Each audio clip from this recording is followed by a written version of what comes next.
Ola, para preparar a PAU de Física 2026 imos resolver un exercicio da convocatoria extraordinaria de 2025, o 3.1 de óptica xeométrica. O enunciado nos fala de cando pasa luz dun medio a outro de menor índice de refracción e nos dá tres opcións para dicir que é o que pasa co ángulo de refracción con respecto ao ángulo de incidencia.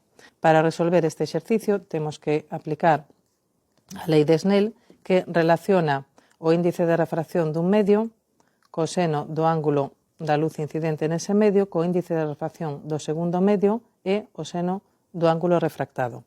O que nós temos é unha superficie cun índice de refracción N1, outra superficie cun índice de refracción distinto, esta superficie que separa ambas, entón incide aquí un raio, que forma certo ángulo, ese é o ángulo incidente. Hai que ter en conta que o ángulo mídese sempre con respecto á normal á superficie.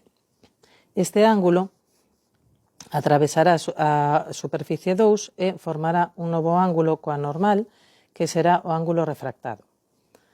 A lei de Snell relaciona eses ángulos con eses índices de refracción.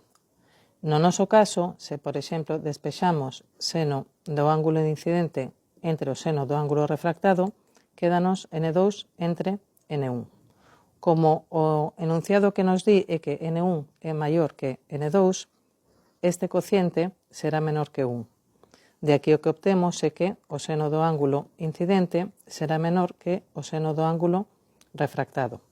Como o seno é unha función crecente no tramo entre 0 e 90 grados, entre 0 e pi medios, que é os ángulos entre os que nos movemos, de aquí o que se pode deducir é que o raio incidente, o ángulo incidente, é menor que o ángulo refractado. Polo tanto, a opción correcta é a C.